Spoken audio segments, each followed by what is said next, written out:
Hello and welcome to my music channel. My name is Noah Deech. I'm a composer, uh, bassist, drummer, guitarist, many instruments from London.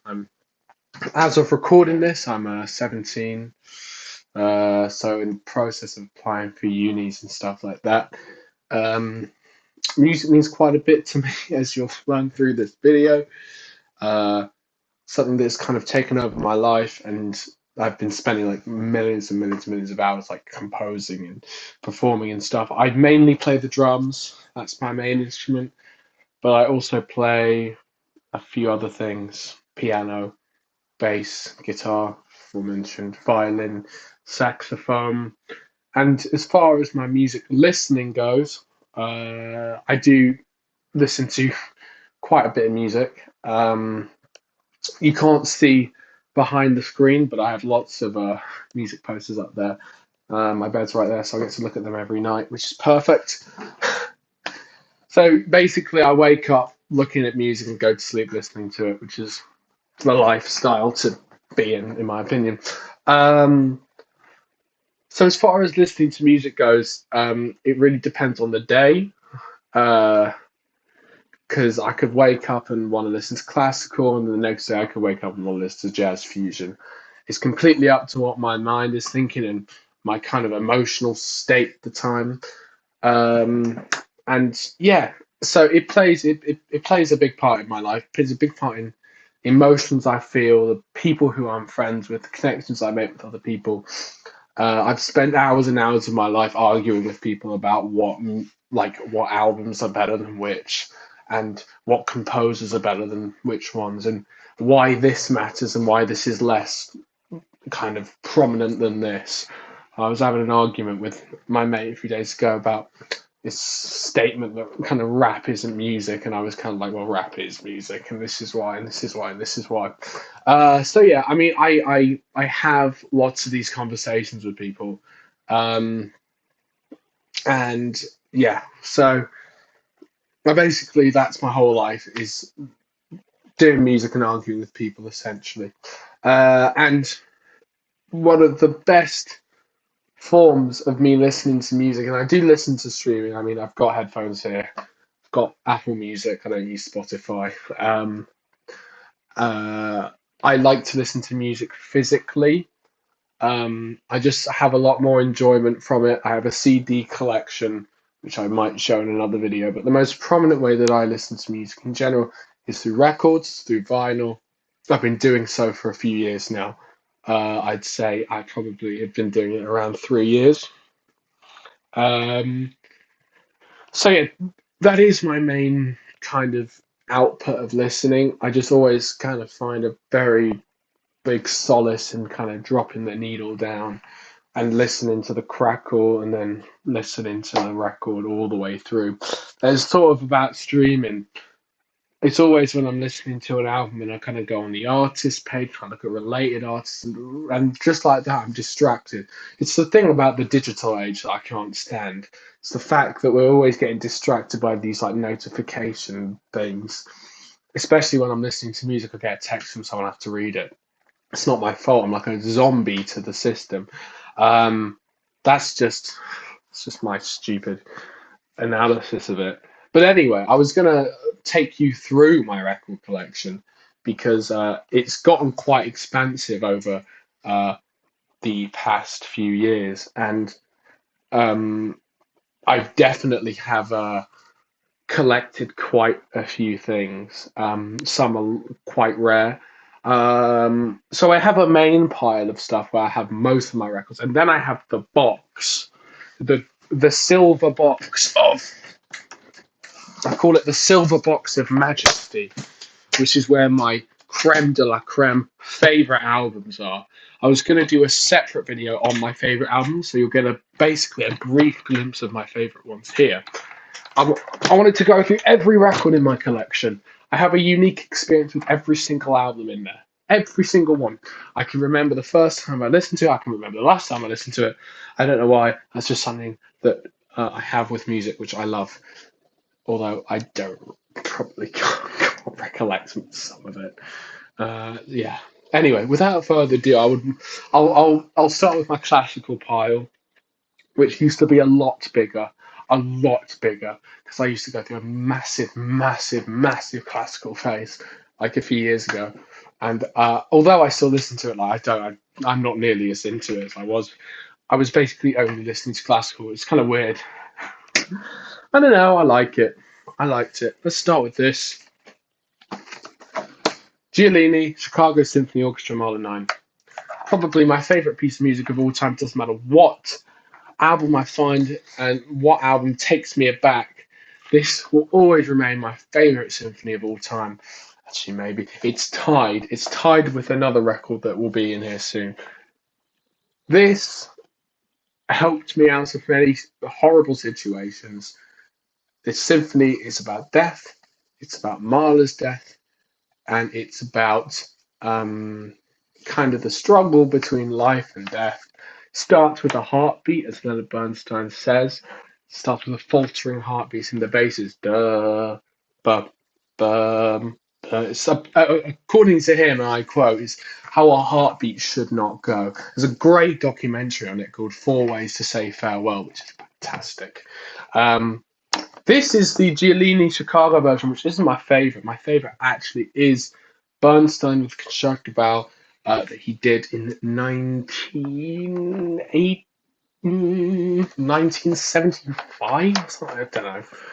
He did a Mahler box set on DG, which I have. He did two Mahler cycles. He did one on Sony and he did one on Deutsche. And I prefer the Deutsche one, although most people prefer the Sony. But it's him younger, and this is him more mature. But this is one of the best ones out there. Usually, this one's actually paired with the Schubert Unfinished, but it isn't. It's just this. God, I actually haven't played this in a while. I should give it a spin. All right, next. Alban Berg Wozzeck. My favourite opera of all time, because I'm weird and because I like atonal stuff. Incredibly disturbing, and I love it. Every single note is like completely dramatic. It's my favourite. This one is with Böhm and Dietrich Fischer-Dieskau, and also is this the one with Fritz? Yes, this is the one with Fritz Wunderlich, who's like my favourite tenor ever. There's a record of his which is coming up, which is one of my favourite things ever.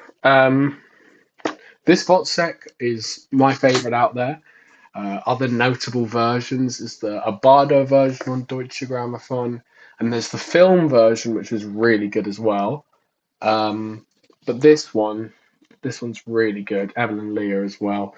Essentially, what it's about is about a guy who's like an army vet, and there's this weird doctor, and basically they all drive him mad, and I'm not going to spoil the ending. One of the most disturbing endings, including a child and a hobby horse, which is just absolutely terrifying. And great thing about music is it just stops. It's like this flute melody. Blah, blah, blah, blah, blah, blah, blah. Done. Opera done. I await to see a production of it. Sibelius. Symphonies, Mazel. As far as it goes, this is not my favourite Sibelius symphony box set. I don't have any others, and it's the only one that I found, so I'm happy with it. You'll see that most of these are from the Music and Video Exchange in Portobello Road, which I go to very frequently. Yeah, so this is a 4 LP Sibelius box of all symphonies. Sibelius is simply amazing. I mean, the first one I listened to was number 5, which was actually, it's quite rare, because most people start with number 2. And number 2, I think, is okay. I love the first movement. I'm not a fan of the very Tchaikovsky-esque finale. Unfortunately, you will come to know that I'm not really the biggest Tchaikovsky fan. I'm just not really a fan of those continuing melodic lines, very dramatic, and I don't know, it's not really my jam.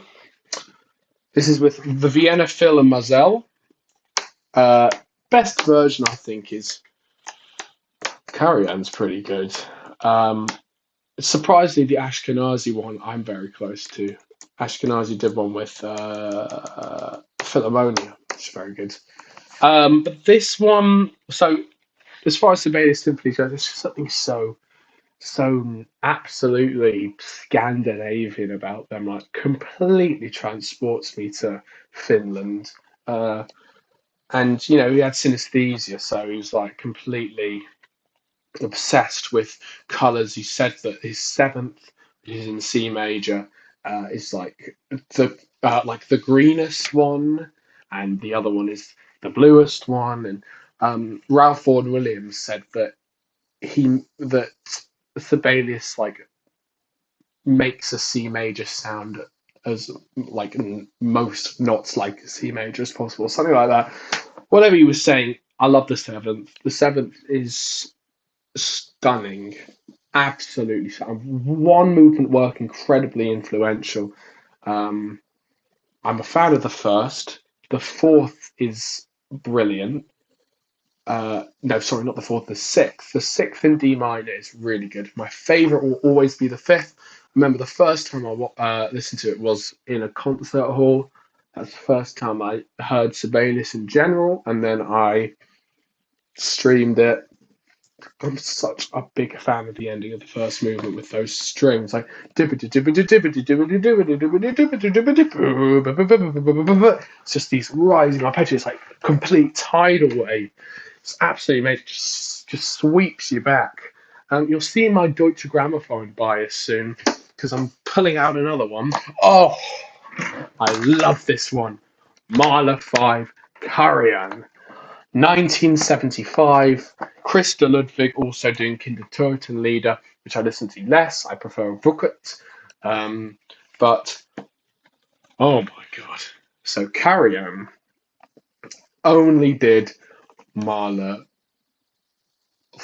He did Mahler 4, I think, Mahler 5, Mahler 6, and he did Mahler 4, 5, 6, 9, and he did Kindertotenlieder, he did Wuckertlieder, and he did Das Lied. And this is his best. This is my favourite Mahler 5, mainly because of how well he takes the Adagietto and how fast he takes the fifth movement, especially the coda of the fifth movement, where I always think the conductors do it so slowly and really, really boring and tedious because of the cymbals. You got the final pass like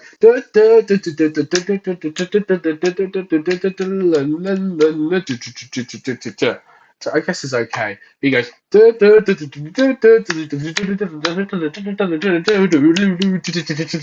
crazy. It's absolutely all over the place. It's amazing. It's the best. It is definitively the best. And I will argue for absolutely hours about why it is the best. It is amazing first movement, terrifying first movement, laughable scherzo, absolutely amazing Adagietto. Oh my god, it takes you back every time, makes me disintegrate into a puddle of tears. And I think that's all I need to say. You'll see my Mahler bias as well, because I'm pulling out number 2, the Resurrection, which used to be my favourite. But then I realised I was just being a bit too bombastic and boring. This one is the Klemperer.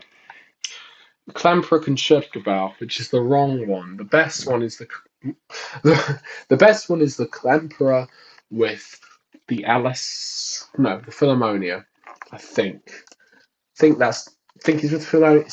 That that one is the best one. This one he did with Kathleen Ferrier, which is interesting because I think she died only a few months ago after that, and she was really good at Mahler. This one I found in a record store in Amsterdam. Hence Concertgebouw. I'm a big fan of the Concertgebouw. They aren't my favourite, but they're one of my favourites. And they're notable for that amazing wind section. The second symphony is absolutely unbelievable. I can't get over it. It starts so dramatically and it ends so dramatically, and what happens in the middle is anyone's guess. It's just a fury. Um, in terms of emotional impact on me, it really has pulled me out of bad times, pulled me out of good times with that first movement, which makes me very angry. Uh,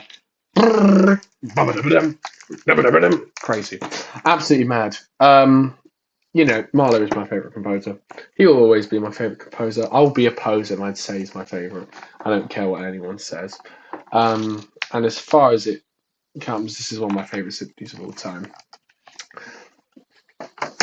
Okay, now this is my other favorite piece of classical music or music ever. Arthur Honegger, Symphony Number 3. This is paired with his number 2 as well, which he did carry on. The best version there is. Let me think of other versions. I know every single version. I think I've got another version here with Ernest Ansermet that he did with the Paris Conservatory Orchestra, which was good. This piece of music, the Liturgique, was made after the war, was made at a time of great distress for Honegger. He had basically lost lots of people who he knew. He was described as a Nazi composer. He was he was abandoned by everyone. So he basically went to a random shack in the middle of nowhere and he absolutely poured his heart out in the liturgy. 3 movements. Dies Irae, absolutely dramatic movement.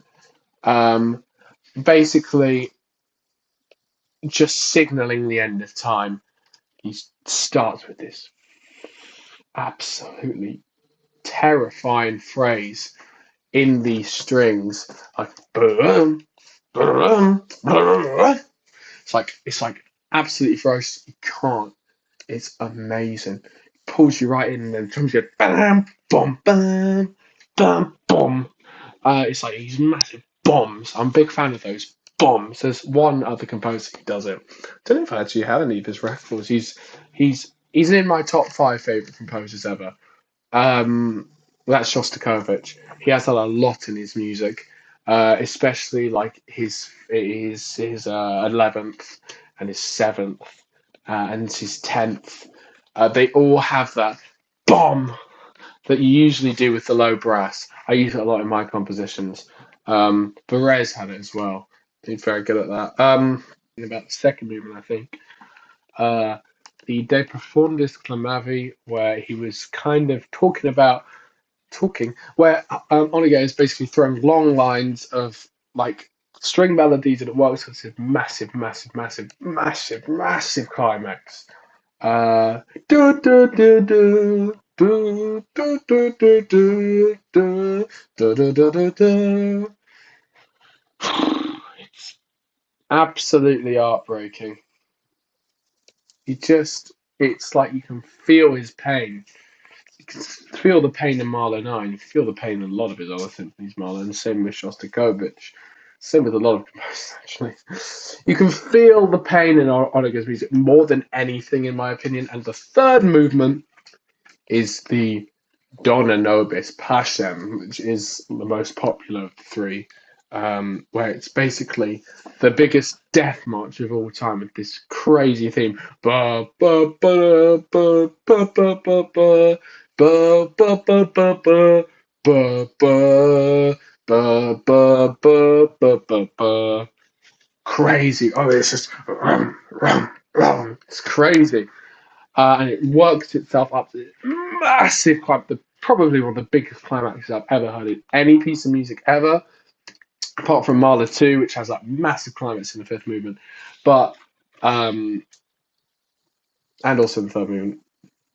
But this climax is crazy.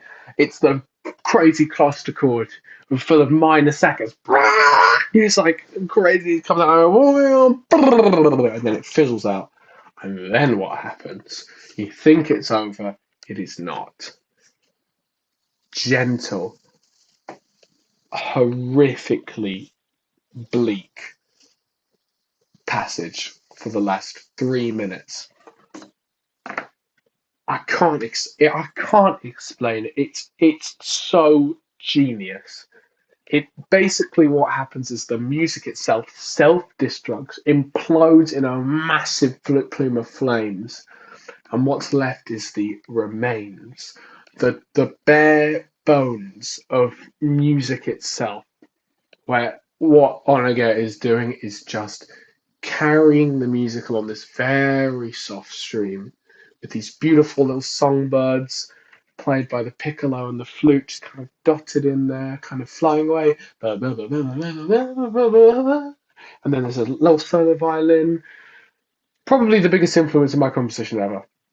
Absolutely.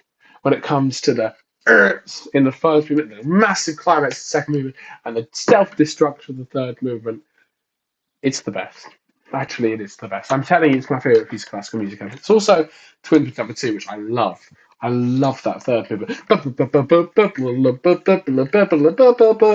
Scored for only string orchestra, apart from the last minute where a trumpet comes in. Onega is a composer who is the most, in my opinion, the most underrated. He never gets talked about. He is amazing. Other works to check out: Eddie the Symphonies. Number 5 is amazing. Number 4 is amazing. Last thing. His first and second are good as well. Very good. I don't have it in my collection. I used to. Le Roi David. King David is amazing. And then you've got Jean d'Arc au Bourg, or Joan of the Arc on the Stake, which is terrifying. You've got other things. You've got his score for Crime and Punishment and Les Mis, which is very good. Anyway, Onega is a massive inspiration for me. This is the best one.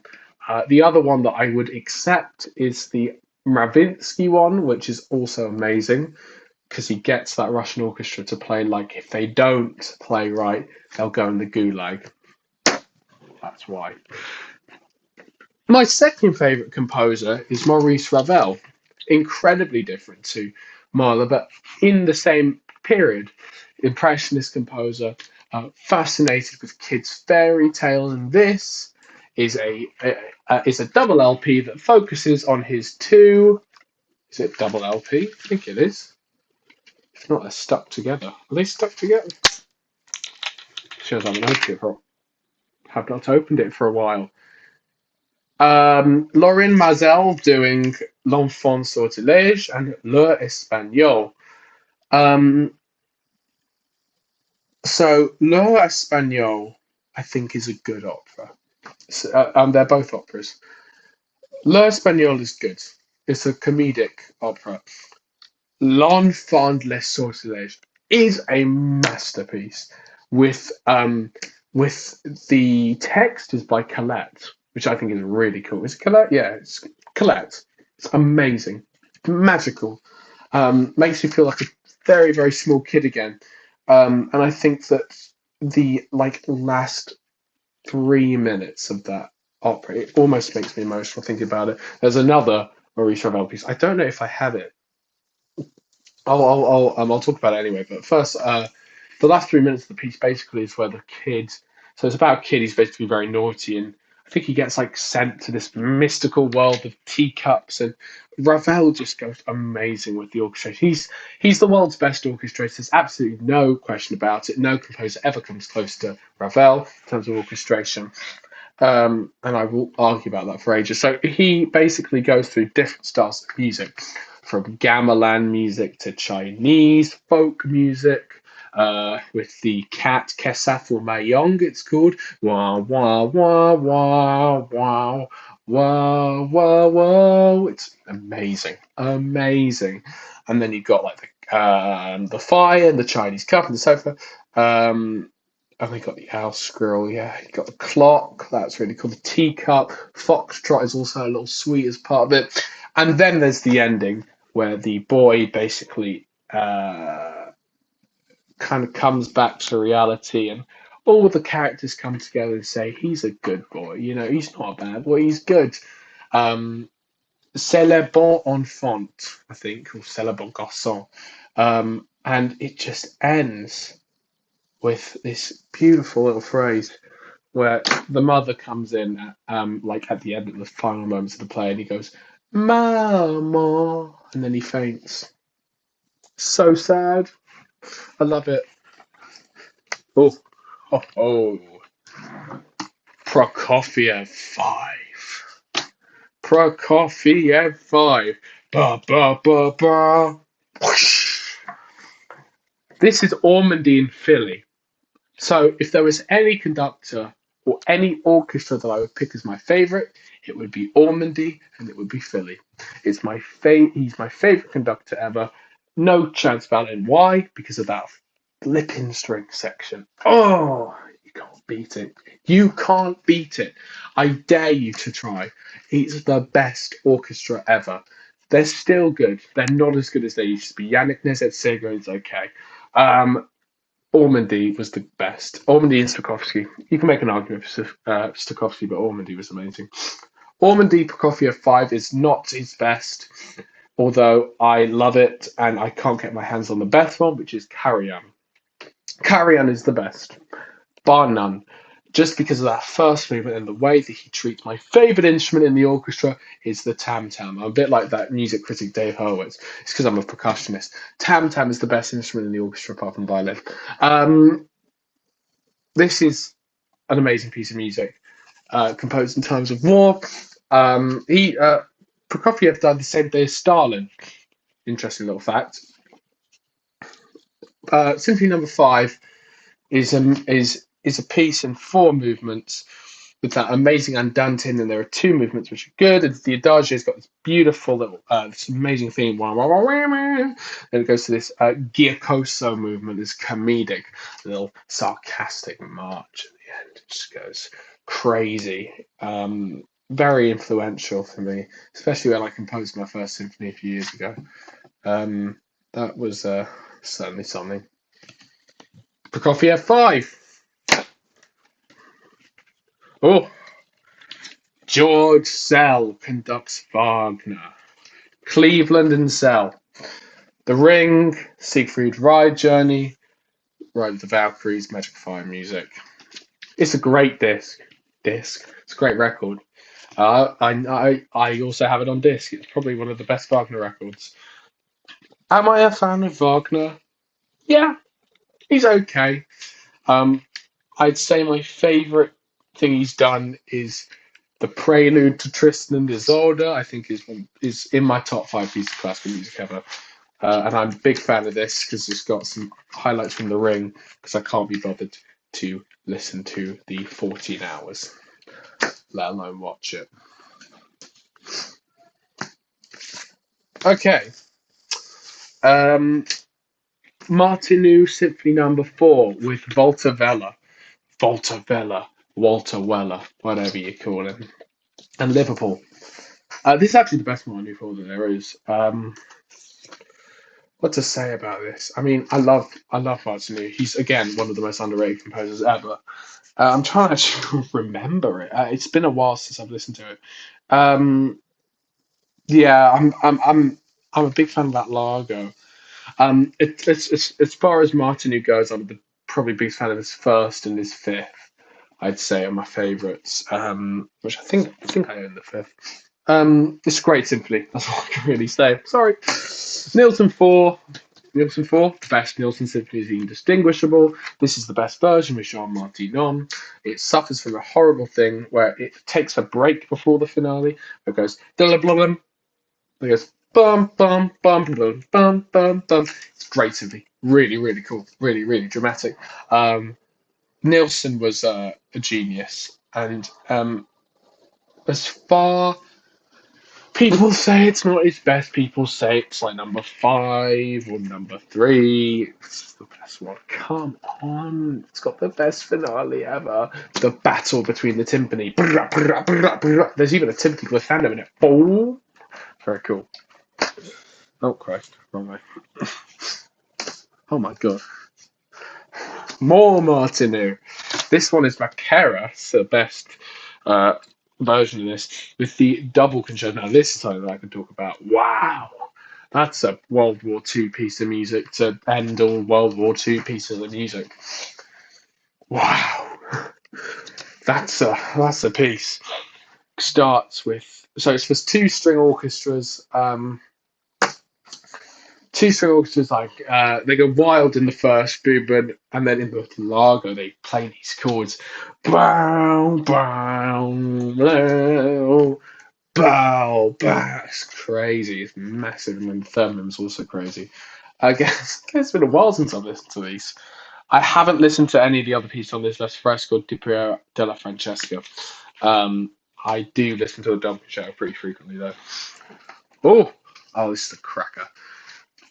Shosti 4 with Ormandy. Shosti 4 with Ormandy. Wow. Now, obviously, Ormandy was the best at everything. He really was. And I will die on that hill. Because he gets the speed of the finale, he gets the strings of the Largo, he gets. Ba, ba, ba, ba, ba, ba, ba, ba, ba, ba, ba, ba. He gets that climax. That's one of my favourite climaxes in musical history. Is that climax of the Largo. And then there's that. Oh my god! No, actually, screw that. My favourite section of that symphony is that crazy passage in the finale, and it's helped me so much when composing because I compose very rhythmically. I always think of rhythm before melody or harmony. I always think of rhythm because I'm a percussionist by trade. I'm sorry, shoot me, but there's just that crazy rhythm where it's basically one trombone against the rest of the orchestra. Where it goes ba ba ba ba ba ba ba ba ba ba ba ba ba. It's crazy. It's mental. You've never heard anything like it. You never will again. That's what I'll tell you. Strauss, four last songs. Four last songs. It's Schwarzkopf. I'm going to go through. I've got so many to go through. Oh my god. Four last songs. Richard Strauss with the Schwarzkopf. It's probably the best version there is. There's Jesse Norman and Kurt Mazur. This is oh my god. This piece of music is amazing. Especially the second to last one where it ends with that string melody. Da, da, da, da, da. Strauss is also my top five favorite composers. Because that guy he was a romantic, and he did it right. Yes, Rachmaninoff and Tchaikovsky, he did it right. Oh, what a great record. Talking of, also sprach Zarathustra. Da, da, da, da, blah, blah, blah. Anyway, that's the worst part about that whole thing. That opening is the worst bit. That's how good it is, right? Does this come? This is the best version, by the way. Does this come with Don Juan and to Eugenspiel? No, it doesn't. It's a shame. Zarathustra. That second part, one of my favorite pieces of music of all time. That just after that climax that obviously everyone knows from 2001. It's a silence. Blum, blum, blum, blum, blum, blum, blum. Doo, doo, doo, doo, doo, doo, doo. And then there's that amazing string melody. Da, da, da, da, da, da, da, da, da, da, da. Oh my god! And it reaches up to climax. Then there's a fugue in it. There's all sorts of shebang. It's amazing. It's the best. Mahler 1, Mahler 4, Kubelik, best version. I have a lot of best versions. I'm very picky. This is so as far as Mahler 1 goes, I'm not the biggest. It's out of its case. As far as Mahler 1 goes, I'm not the most, not the biggest fan of it. I don't know. It's very overrated for what it is. Yeah, I mean, it's a good piece of music, very very good piece of music, obviously. And then you got that third movement, the da da da da da blah blah blah blah. And then it goes to the class, and then there's that first movement with that amazing theme, which is also in his flip. What's it called? Oh my god! It's called the can't remember it now, but it's Ding Hoyt U da da da da da da da Ding Hoyt Morgan Ubersfeld. Over the fields I went at dawn. Ba ba ba ba ba ba ba. It's great. It's a great opening theme. Full of youth. Full of youth. Contrary to his ninth or his 10th. I'm going to be brief about this one because it's the same thing. It's Onega 3 with Ensemble Suisse Romande. Why do I like this version better? Because in the second movement you hear the the string counter melody better. Ba, ba, ba, ba, ba. And also it comes with number four, which I talked about. Oh, Bug, Bug, Opera Lulu Suite. Oh God, it's great. Saxophone. I love saxophone music. You'll hear a lot of jazz in my later things. I'm not even done with my classical section, and I'm literally not even a quarter of the way through. This is going to be like a 3 hour long video. Um, I'm just too passionate about this. It's just so great. Three pieces for orchestra. Oh my God. Which has a hammer in it, like Mahler 6, which is cool. And then five songs with orchestra, which I'm not really too familiar with. Ugh. Oh, Metamorphosen and Tod and Unterwerkelung, Death and Transfiguration. Metamorphosen is a post-war piece that echoes Beethoven's heroic. It's really cool because it's called Quiet. It's amazing, amazing, amazing, amazing music. I'm just going through this. Oh, Charles Ives, love him. Massive, massive, massive influence on my music because he does this thing where he mixes different melodies. He goes blah blah blah, and then he goes blah blah blah, and it's just like contrarian different fanfares, uh, which is amazing. One of my favorite pieces of music ever is the bridge of the Housatonic Stockbridge. That is an amazing piece of music because you've got that chorale and then you've got the violins at the back doing this little stream, this these little arpeggios, and then you got blah blah blah blah blah blah blah. It's this beautiful little American song. It's amazing. Comes from Robert Browning. Is this the best one? No, it's just Ormandy and Philly, and I love it. The best one is Michael Tilson Thomas, which he did on DG. Okay, this is a big one. Das Lied von der Erde with Klemperer, Ludwig and Wunderlich. This is a piece of music that changed my life. Had a whole new view on opera after I finished this. I'm mainly talking about that final movement, Der Abschied, or the farewell, where he basically Mahler is just talking. Well, he essentially is actually. It's his own. It's text based off this book that his friend gave him. This book of Chinese poetry, Japanese poetry, I think it is. And it's just him talking about death and his feelings on death, and it's like feelings on having a hard time dropping dead, and it ends with that chord. It's a C major six. Let's see. This proves how essential spacing is in orchestration, because what you have here is you have a normal C major six chord. I don't know if you can hear that. You probably can't. But if you space it out and you just doesn't that sound so much better? Anyway, you probably can't hear it. Whatever. It's an amazing piece of music. Oh God, I've never opened this one. You know what? This isn't even classical, so I'll finish with classical stuff. How many do I have left? I think I've got two. Yeah. Two left. Two big ones. Very big ones. Fauré Requiem. Now I'm going to show you something really scary. I have another vinyl of Fauré Requiem. But this is the Clubtown version, which is one of the best ones with D-Scal. But I used it for an album that I was doing, which is why it looks like this. I'm not going to say anything more about it. I used the whole vinyl like this, but look how scratched this is. I haven't released it on YouTube. I used to have it on YouTube. I was a bit embarrassed by it. It's called The Rest is Silence. I used this for a sampling. Sampling a sampler. Anyway, it's an amazing piece of music. You got Sanctus, which is amazing. It's just a lullaby. It's a massive lullaby of death. Very The In Paradisum is one of the most beautiful pieces of music that has ever graced the earth. Simple as that. But I love the oh my god, what's it called? The Sanctus. But the like the the In Paradisum is called the Lullaby of Death for a reason.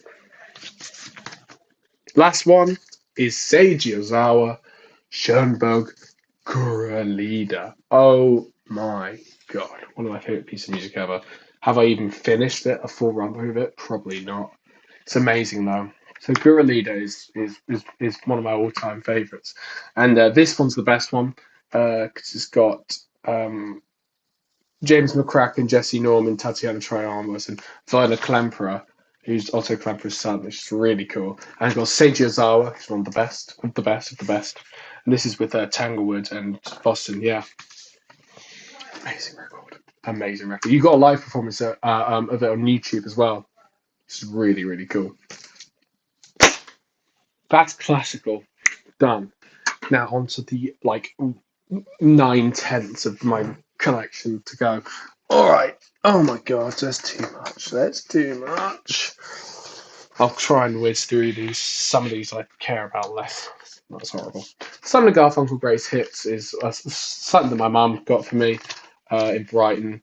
I'm a big fan of Simon Garfunkel. I'm a big fan of the song for Scarborough Fair, especially with that crazy time signature 7/8. Do not treat your records like that. Um, the Doors. This is one of my favorite albums of all time. It didn't make it to the box, I'm afraid, but this is a great album. I mean, yeah, what to say about the Doors self-titled? I mean, you've got some great picks on it. Break On Through. You got Light My Fire. You got oh my god, you got End of the Night. End of the night. End of the night. It's crazy psychedelic. And then of course you got the end. It's a bit like their Abschied, but like adapted to a 60s psychedelic Jim Morrison setting, which is really, really cool. This is a great record. I mean, there's so much I could say about it. It's just, I just don't have, I just can't think. Sorry about that. Oh, this is a, this is a fake. I only have a few fakes in my collection, and they're all from the same band. They used to be my favourite band, Tool. Tool, the progressive metal band from LA. This is their album Anima, which is an amazing, amazing album. Um, it's not available on vinyl, but I do have this pirated. Pirated is fake. I forgot the name for it is. I don't know. It'll come back to me. You just put through a ringer of songs with basically Adam Jones, the guitarist, going through these wahs and like Maynard James Keenan talking about death and acid trips, and it's the coolest shit ever. You got some really cool ones like Third Eye's one of my favorites now. Always used to be stuff like H Eulogy, and of course you got experimenting with different time zones. You got Danny Carey on the kit, the best drummer to ever do it, and that is that. That's a great album. I don't know why this isn't in my top 25. I love this album. Dirt by Alice in Chains. It's an album that I discovered a few years ago when I was on the bus. I'd always heard of Alice in Chains because I was a big Nirvana fan at the time, and then Alice in Chains completely took over my life. There was something about Lane Staley's vocals and Jerry Cantrell's riffs that just stuck with me. That them Bones opening that 7/4 signature 7/8. It's amazing.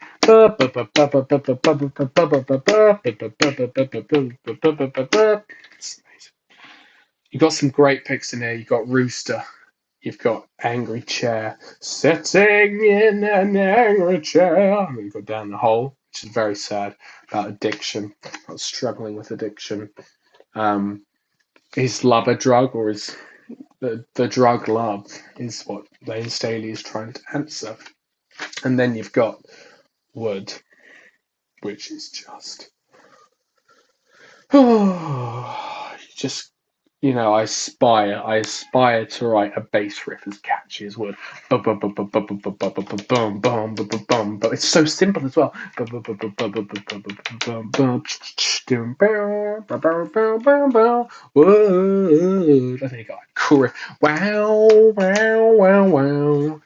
And you got like Lane Staley just talking about into the flood again, same old trip it was back then. It's crazy cool. It's the best. It is the best. I'm going to say the best for everything. It's not the best. Okay, now moving on.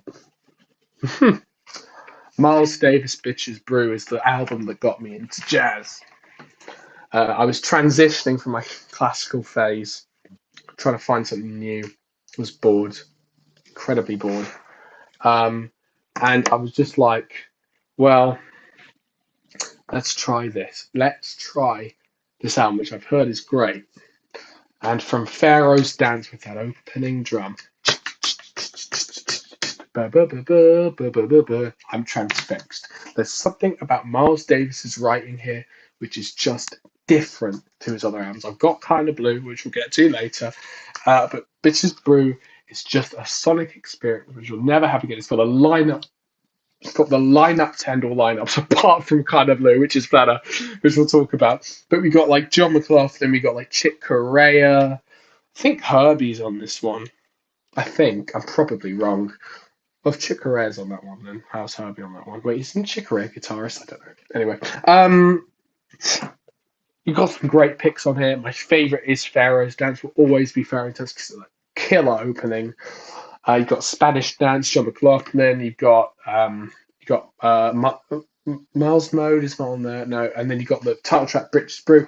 It's all so surreal, yeah, and it's a masterclass in production. You've got panning all around, delay. Very, very, very important in that album. I've never opened this one, but this is an album that I know quite a lot. This is System of a Down. This is their self-titled debut, System of a Down. I missed their concert a few days ago. I was gutted. This is a Rick Rubin production. Again, most of these bands that I've been going through don't play nearly as big as part of my life as the ones on this side and the ones in the box. But I was a big System of a Down fan before. I loved this album. There's some great ones like Spiders, War, Mind, Darts. They're all great. You've got Serge Tankian's vocals basically going full Sprechstimme, if you know what that means. Going la la la like crazy. You just never hear anything like it really. They're just a very different band, and that's really cool. Oh god, this one was a gift for a friend I just stole. It's a classic, isn't it? It's a classic. The Queen is Dead is the Smiths' best album. You hear that chucked around a lot, and it's true. Although it doesn't contain their best song, which is Back to the Old House. It contains some of the best jangle pop you'll ever hear, with Morrissey talking about his relationships and talking about why he doesn't deserve to live on the planet. Which is sad because he's he's not the best guy now, but well, let's not talk about that. There are some really good picks on here. The opening, killer opening.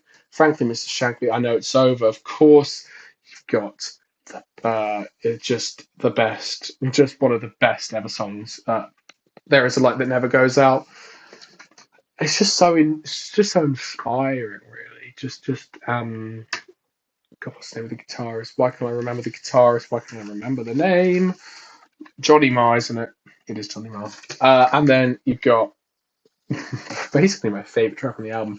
I don't really tend to listen to lyrics. I tend more to listen to the melodies, which is why I love the song Some Girls Are Bigger Than Others. Unfortunately, the lyrics of that song is not very nice, but the melody. Some girls are bigger than others. Some girls are so catchy, so British. Love it. Oof, here we go. Tangerine Dream Stratosphere. This is a great 1972, I think it is,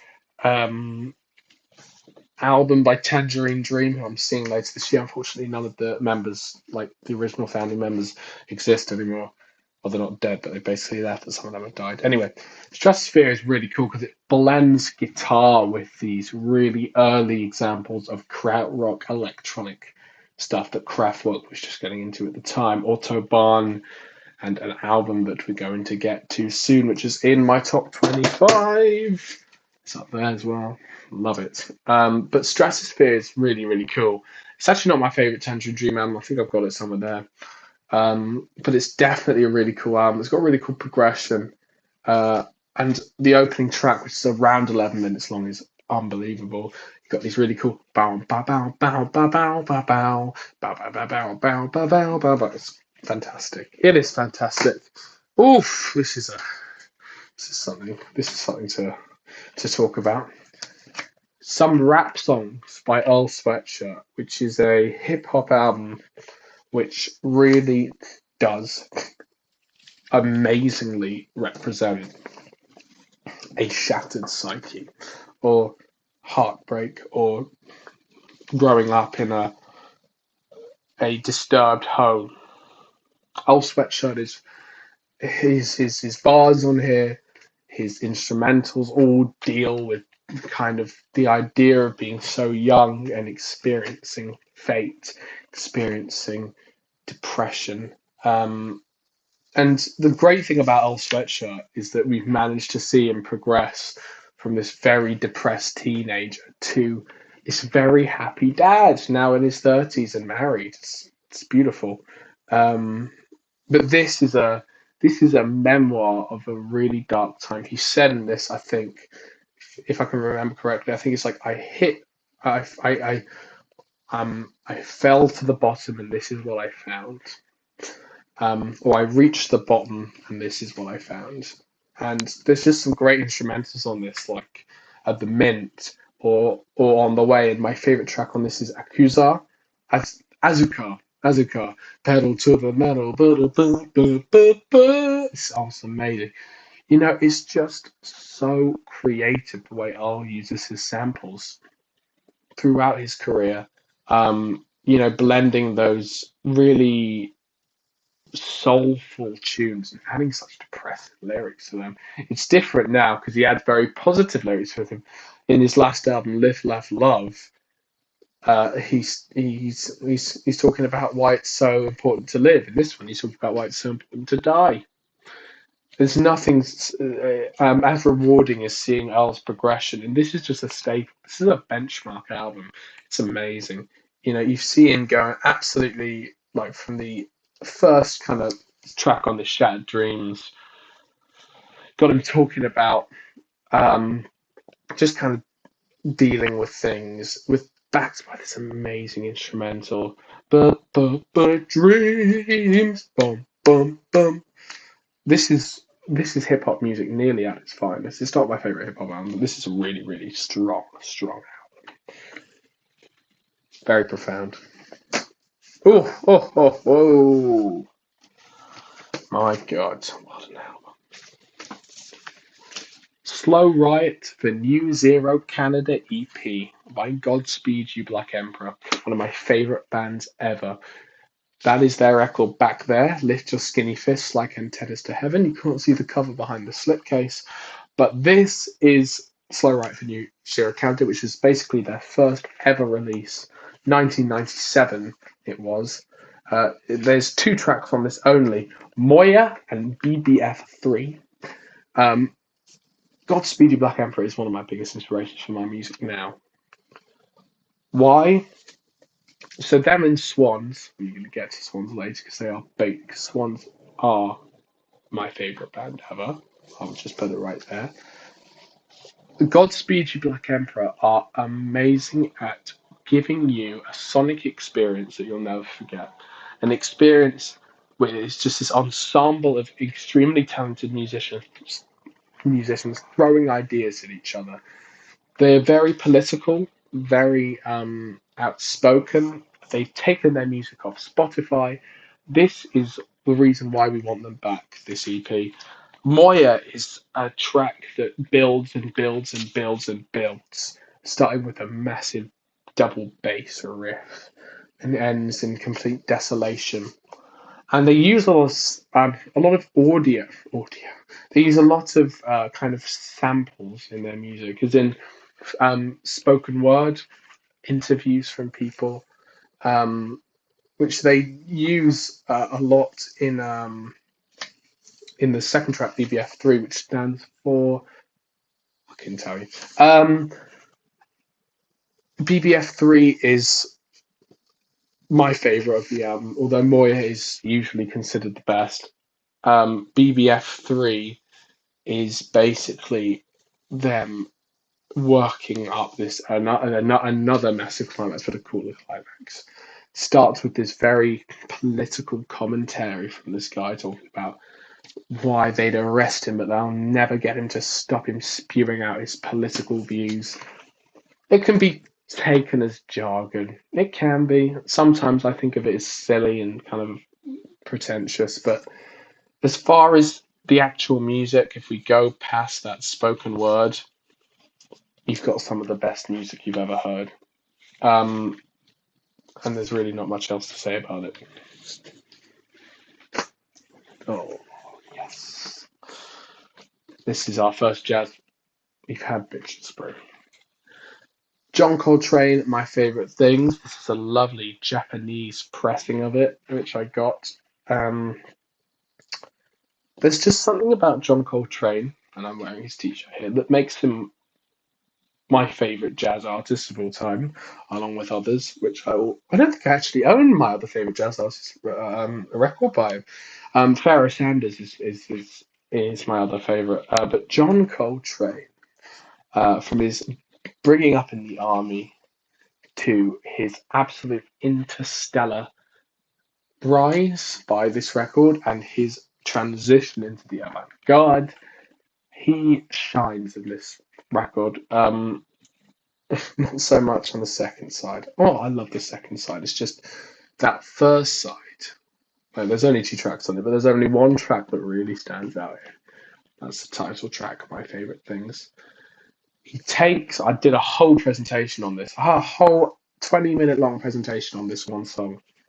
He takes a 2-minute long Rodgers and Hammerstein song, and he makes it his own. He improvises around it. He makes it his. He makes it beautiful. He does these vamps, these major vamps, and he returns to the B section at the end. It taught me a lot about form, something that my music doesn't have a lot of.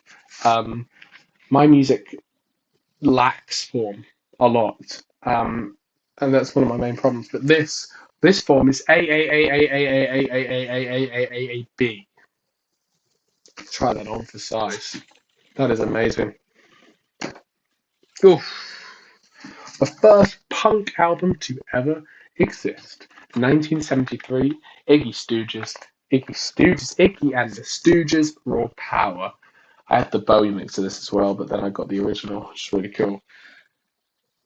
Iggy is basically talking about how he wants to kill people and how he wants to take over the world, which I think is fucking cool. This is a really great record. Not recorded too well, but they've done a decent remaster of it because it turned 50 a few years ago. It's a great album. There's not much else I can say. It's like the first. Mixed by David Bowie. I had no idea about it. David Bowie mixed it. That's really cool. He didn't do a great job on it. Sorry, David. But Iggy and the Stooges, Raw Power. Amazing record. Ooh. Oh, Christ. Gojira. From Mars to Sirius, which is a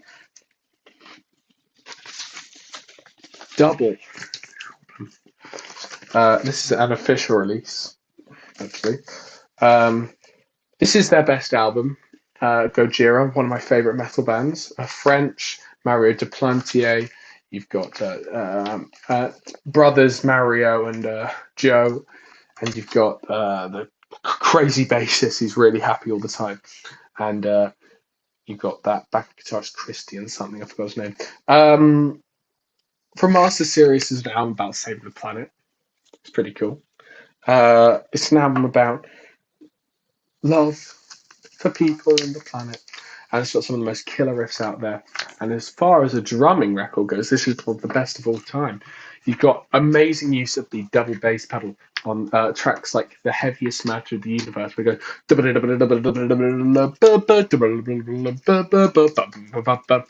impossible to drum, by the way. Impossible. Oh, this is a great one. Herbie Hancock, Maiden Voyage. Yeah, you've got Tony Williams, Carter, Coleman, and Hubbard, and Hancock. What more can you expect from my favourite label? No, it isn't. Don't lie. This is, isn't it? Yeah, it must. Yes, it is. It is Blue Note. Blue Note is my favourite record label ever. I've got a lot of Blue Note. I have a book talking about every single Blue Note album ever. This is a great, great, great album. Bum bum bum Herbie Hancock is a master of incorporating blues into his very funk-oriented pieces. Is it his best album? No, I don't own his best album, which is Headhunters. But this is his second, and it's a great album. This used to be in my top 25. This one, Search for the New Land by Lee Morgan. This is Lee Morgan. A great lineup. Why is it the wrong way around? It should not be this way. 1 minute. This is Lee Morgan, Wayne Shorter, Grant Green, Herbie Hancock, Reginald Workman, and Billy Higgins. Could you ask for a better lineup? Yes, you can. It's called Kind of Blue. But anyway, this is really cool. This is a great record. This is basically, it opens with this really cool track called Search for New Land. It's the title track. Just almost like Dvorak's New World Symphony, just very, very discovery-like. It's like you're discovering a new land. That's why it's called Search for the New Land. Could you believe it? Then you got The Joker, which is a cool track, and then you've got the coolest ever jazz track of all time, Mr. Kenyatta. It's the third track on this album, and it is killer. Why is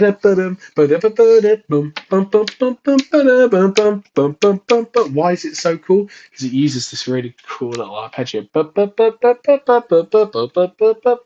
he just milks it.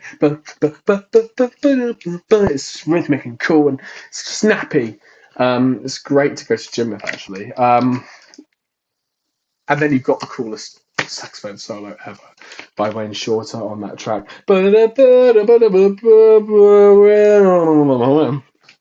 Shorter was one of the best to do it. Shorter was on Bitches Brew as well. Forgot to say that.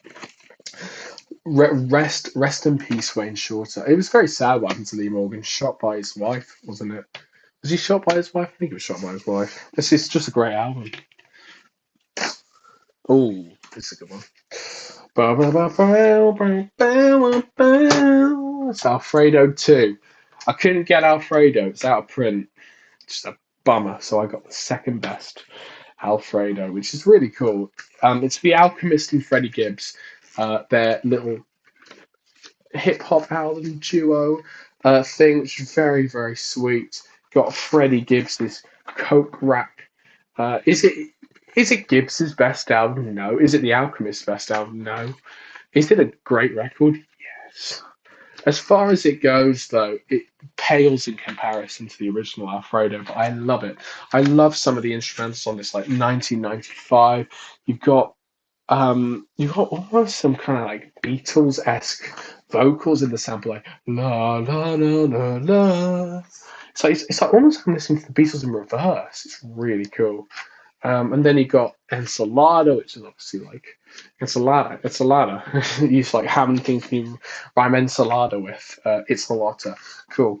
Then you got this kind of sequel to Skinny Suge, which is a really cool track from the original.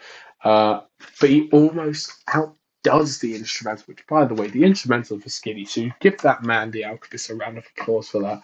Because it was taken from a guy called Volker Kriegel. who's just an amazing German guitarist. Wow, so cool. You got Freddie talking about his life on the streets and how he always belongs on it. It's a classic. It will be a classic in a few years. Ooh, here's a great one. Why do I not give this album more play? I'll tell you something about this. This is great. This is giving me so many more albums I need to spin again. Spiritualized, ladies and gentlemen, we are floating in space. One of the most psychedelic, one of the most kind of dreamy, cool kind of dream pop space rock albums by Jason. What's his name again?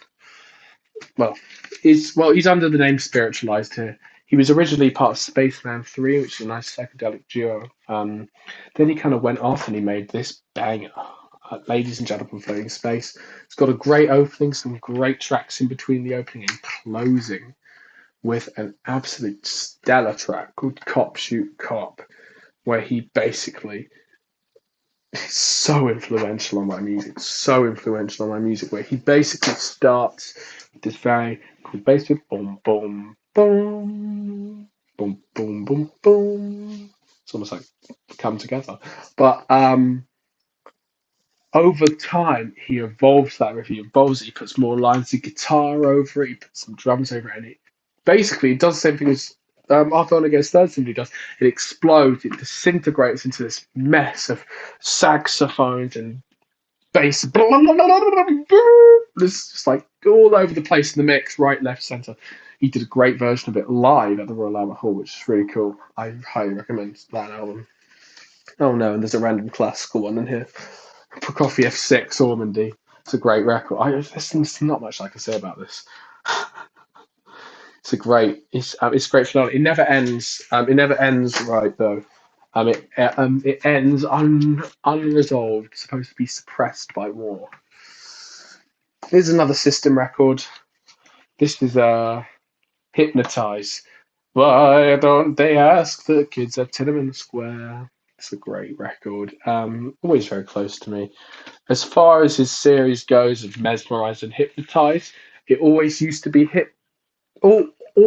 Mesmerized, but now as more of a composer now, I think it's Hypnotized. This is the better of the two.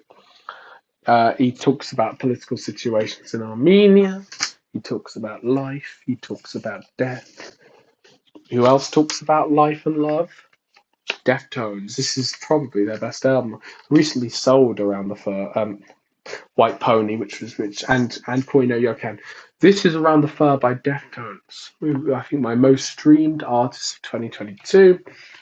This is a cracker of an album. I mean, you got starting with an absolute 2000s classic, My Own Summer.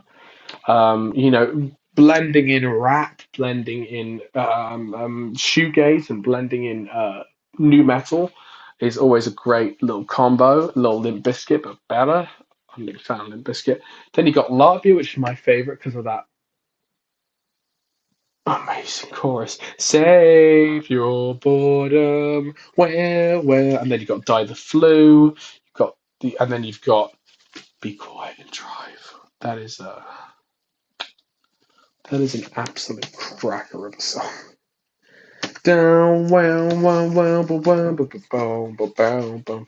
The great thing about this album is it as someone who was born in the late 2000s and missed the Y2K era, it makes me yearn for it. It makes me feel like I missed out, which is a shame, but I love the feeling.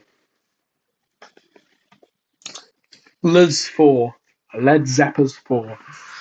Well, I mean, what can you possibly say about this album? It's their second best. Their best is in the top 25. Led Zeppelin 4 has got one of the most overplayed songs of all time, Stairway to Heaven. It also has one of the most underrated songs of all time, When the Levee Breaks and Go into California. And the most underrated, Four Sticks. This is a great album where basically they recorded it in a the Rolling Stones mobile production studio with an XLR running through that into this house that Fleetwood Mac recorded "Rumours" in, I believe. Um, and it's a cracker. It's a great album. There's so much I could say about it. It blends kind of classic rock with folk. You've got some country picks. You've got um, Jimmy Page busting out the mandolin, which is great, and you've got a great fusion of country, very very English farm music, and you've got some urban English London music, which is cool. And then you got When the Levee Breaks, which is one of the best songs ever. Oh Christ! I mean, everyone has to own this, don't they? It's the album that got me into music.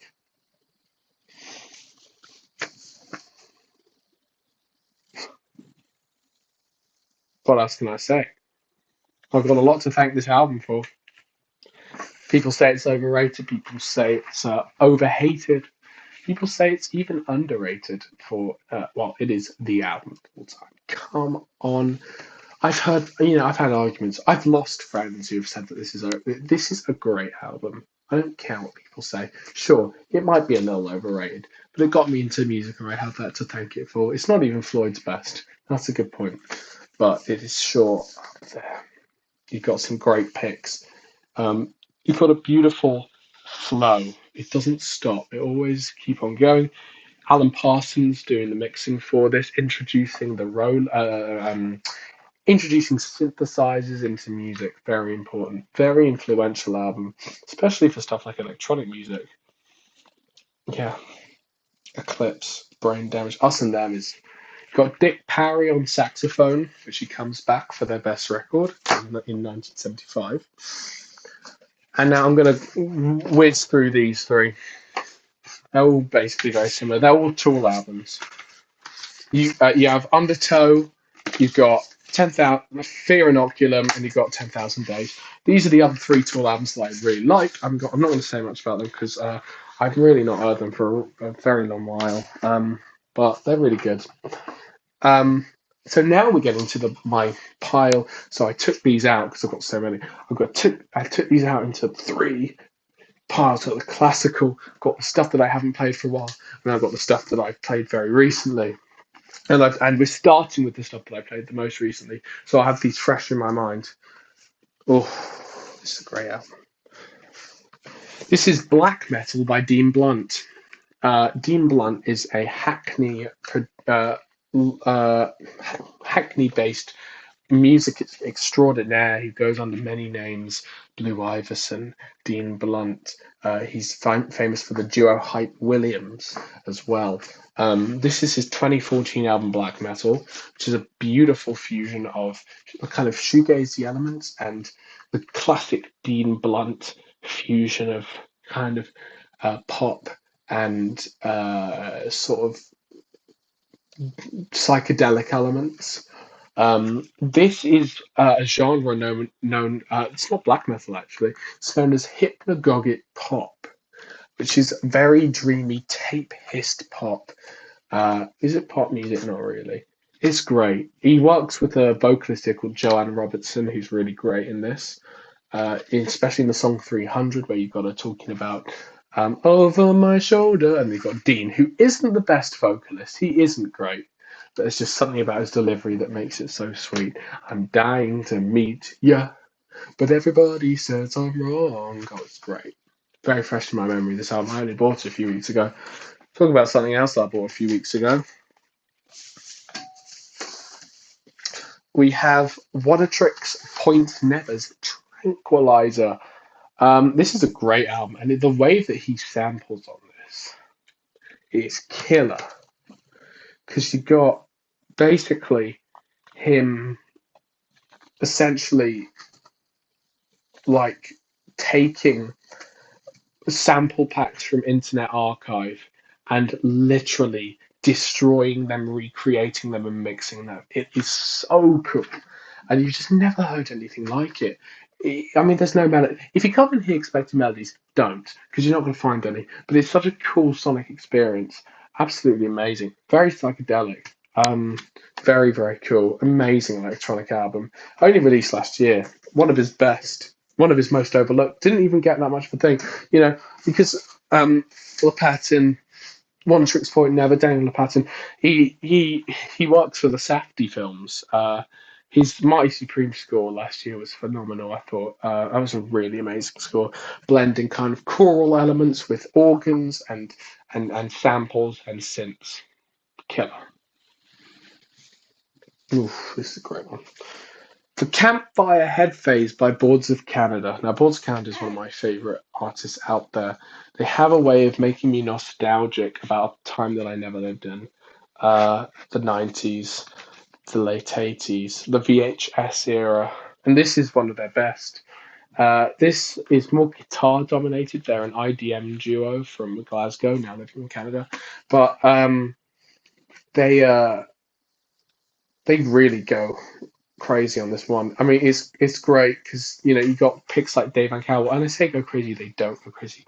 They chill out a lot on this one, which is really nice. It's just a nice listen with kind of a depressing element on it, especially with tracks like Tears from the Compound Eye, which is just really sad. And you got Farewell Fire, which is just this melody that repeats for 9 minutes, just getting quieter until it just leaves.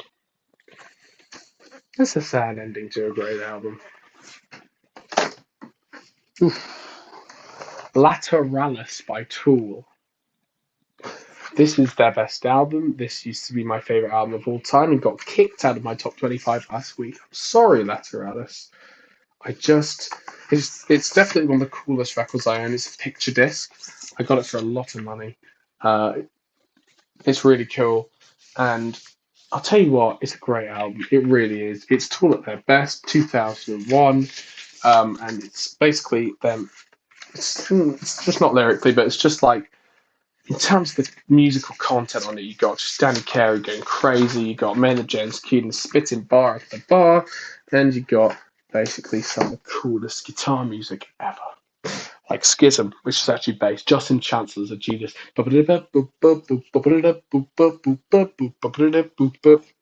Amazing. This also got kicked out. What? Both of these? Oh my god. Oh my god, no. All three of these next albums got kicked out of my top 25. That's very unfortunate. Now you'll see that this is a little more than 25. It's got some more bangers in there. But Wish You Were Here by Pink Floyd is their best album, in my opinion, with one of the best tracks in music history, Shine On You Crazy Diamond. Just a psychedelic masterpiece. Talking about Sid Barrett, their past member, and there was a story about him walking into Abbey Road when they were recording it, just seeing him slouched over, bald, eyebrowless, completely destroyed by drugs. It's a fascinating album, and one of the best covers of all time, I think. And there's a little imperfection on it. No one really realizes it, but there's a little burn here that sticks out. Shows that this album isn't perfect, and it isn't. I mean, there are some okay tracks. Like Have a Cigar is good, but apart from that, Welcome to the Machine, Shine On You Crazy Diamond, Wish You Were Here, and the other Shine On You Crazy Diamond are amazing. This is the first record that I ever bought. It used to be one of my favorite albums ever. Still hold in very high regard. It's Led Zepp's best album. Let's be honest. It's number 3. Really, you're saying? Is that really their best one? You're saying Four Houses of the Holy, Physical Graffiti? Number 2? No, Led Zeppelin 2 is their worst one, buddy. It's their worst. Led Zeppelin 3 is where they become more folky, they become better, and they become more melodic. Here you've got some tracks that are just absolutely amazing. Opening with the worst song on the album, the Immigrant Song. Oh my god, shoot me, it's the worst song on the album, trust me. Actually, no, that's not true. The worst one is Hats Off to Rory Harper, I think. You've got just some. I mean, I think Friends is one of the best. I mean, people say that they stole from The Whole of the Planets. Da, da, da, da, da, da, da, da. but they didn't. It just sounds decently alike. Here, they basically take a load off from number two, where they kind of go very classic rocky, and they go more folky. Um, you've got Jimmy Page on the acoustic for most of it. He hasn't bust out the mandolin just yet. That's for number four.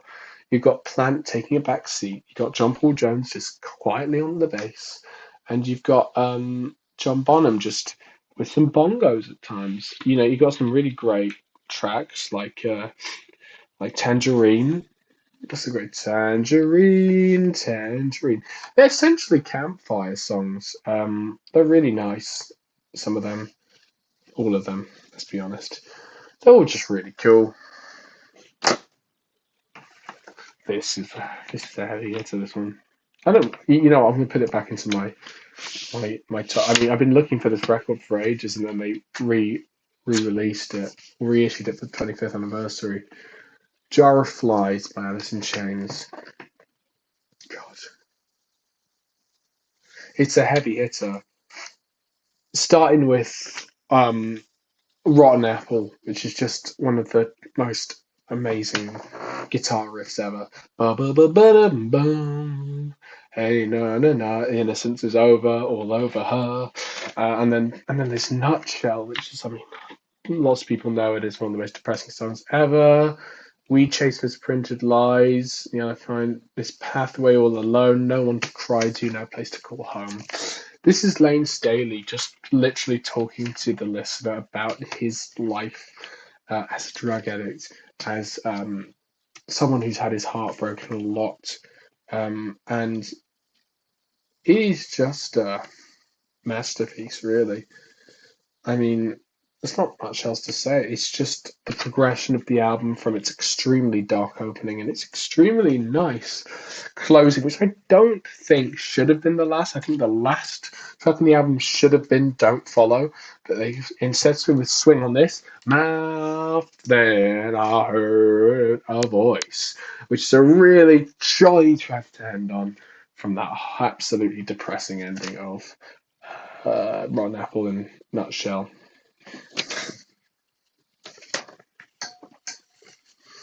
Oof, great album. JPEG Mafia, aka Devon Barrington Hendricks, with his album Offline, or LP, goes by two names. And it's an amazing album. I mean, his way of kind of making beats, like his way of crafting beats is so unique. Adding that kind of sub bass element, I think, is amazing. And he does have some really good tracks on here, like Hazard Duty Pay. It's just I don't understand how he samples, because he just takes these small snippets and then just adds these crushing bass. It's just really cool, but yet stays very soulful, low key, but also very energetic. He's a very energetic guy, JP Mafia. His new album was very disappointing, I'm afraid. Experimental rap. He's got a little bit too much like Kanye, which isn't the best thing. You've got some really great tracks on there. What kind of rapping is this? Risk, risk, risk, risk, risk. You've got he's just got him. Now I'm looking at this one. Now I'm looking at that one. Now I'm looking all over the world. What kind of rapping is this? It's great. It's really cool. And of course, as a member of the white community, I must love JPEG Murphy, because apparently only white people listen to his music. Sorry. But yeah, he likes Britney Spears. In my opinion, my preferred alias of him, Devon Hendricks, which I can't find anybody. He's one of my favorite artists ever. He did a cover on his Ghost Pop tape of you know it. It's called "Call Me Maybe" by Britney Spears. You might have heard of it. It's kind of underground. It's "Call Me Maybe." It's not even by Britney Spears, is it? Like, no. He does a very, very sad version of "Call Me Maybe," where he basically just talks about being Virgin. Essentially, but it's a great album. It's a great album. Very expensive. Worth it. Play it a lot. I'm going to take a break after this. Good Time, soundtrack by One Tricks Point Never. This is his best score for the Safdies, in my opinion. Most people say Uncut Gems. I disagree. This is One Tricks Point Never. Basically, deconstructing this movie into just a Tangerine Dream masterpiece. Um, Very influenced by Tangerine Dream, but brought into the 21st century. It's a great movie as well, by the way. Really, really cool movie. And this is a great album. I mean, you got just some amazing layering. No samples on this. Completely original. And then you got the great closing song called The Pure and the Damned, which features Iggy Pop, has this lovely little Moog passage at the end. You got Iggy in his very old, raspy, cigarette stained voice. Love, make me brave. And he talks in the end about um, sometimes I feel like I'm in this hole. This hole I'm in ain't gonna get there, but it's a nice dream. It's a beautiful ending to this soundtrack and very, very fitting for the end of the movie, which I'm not going to spoil. But it's a really amazing score. And because I'm a big fan of Tangerine Dream, this one hits even better. Bang! Next, let's talk about. Oh, it's a cracker. This is Evenings at the Village Gate with John Coltrane and Eric Dolphy. So John Coltrane did his very famous Village Vanguard record the day after he did this, which was found in an archive a few years ago by very dedicated, this very dedicated John Coltrane fan who found it, and it's better. It's better than Village Vanguard. You goddamn betcha. Because you got not only Coltrane, you got Dolphy, who is one of the most talented jazz musicians of all time. You have favorite things, impressions and green sleeves in African when the lights are low on this one. They're cracking my favorite things with a Coltrane just ripping through on tenor sax and Dolphy just doing these runs on flute. It's amazing. And for an archival recording, it's amazing. Oh, this is also great. This is LP5 by Orteka. Orteka, the Mancunian duo of IDM music, says that their music sounds more like computer programming than music. However, this is one of their least accessible albums. It's hard to describe Orteka's music. Definitely, I mean, it's definitely hard. It took me a very long time to get into them. I actually only got this record about a month ago. But I'll tell you what, since getting into Ortega, I've understood so much more about IDM music and just the way that they construct drums is incredibly telling. And yeah, very, very glitchy. You've got tracks like Ray, which are amazing, and you've got Calcax, you've got Korg M9.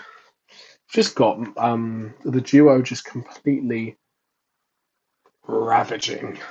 Uh, Doing these long improvisations. They're really cool. Really cool. Then we got, oh, this is essential. Pet Sounds by the Beach Boys. I think Brian Wilson was only 24 when he made this album, and god damn, is it good. I mean, you've got one of my favourite songs ever, which is Put Your Head on My Shoulder. Put your head on my shoulder. Don't talk, put your head on my shoulder. That's a great song. You've got some psychedelic music mixed um, with some just amazing classics like